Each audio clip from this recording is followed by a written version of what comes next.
Financial പ്ലാനിങ്ങിൽ insurance എത്രത്തോളം പ്രാധാന്യം അർഹിക്കുന്നു? ഞാൻ ആദ്യം പറഞ്ഞ എമർജൻസി ഫണ്ടിൻ്റെ കാര്യം പറഞ്ഞായിരുന്നു. അതുപോലെ തന്നെ ഇമ്പോർട്ടൻ്റ് ആണ് ഇൻഷുറൻസ്. ഓക്കെ, അതെന്താ വെച്ചാൽ ഇൻഷുറൻസ് എന്ന് പറഞ്ഞിട്ടുണ്ടെങ്കിൽ നമ്മുടെ റിസ്കിനെ കവർ ചെയ്യുകയാണ്.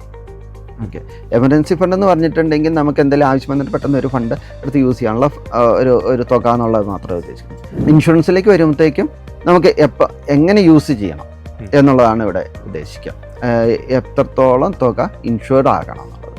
അതായത് നമുക്ക് എന്തെങ്കിലും സംഭവിച്ചിട്ടുണ്ടെങ്കിൽ ഒരു വീട്ടിലെ വ്യക്തി, വരുമാനമുള്ള വ്യക്തിക്ക് എന്തെങ്കിലും സംഭവിച്ചിട്ടുണ്ടെങ്കിൽ ആ വീടിൻ്റെ അകത്ത് മറ്റു കാര്യങ്ങൾക്ക് ബുദ്ധിമുട്ട് വരും അല്ലേ. അവരുടെ ലിവിങ് എക്സ്പെൻസ്, ലയബിലിറ്റീസ് ഉണ്ടെങ്കിൽ ഇതിനെല്ലാം ബുദ്ധിമുട്ട് വരും. അപ്പോൾ അതൊക്കെ ഒഴിവാക്കാൻ വേണ്ടിയിട്ട് അതിനെ പ്രൊട്ടക്റ്റ് ചെയ്യാനാണ് ലൈഫ് ഇൻഷുറൻസ് എടുക്കുക. രണ്ടാമത്തെ ഇൻഷുറൻസ് എന്ന് പറഞ്ഞാൽ ഹെൽത്ത് ഇൻഷുറൻസ് ആണ്.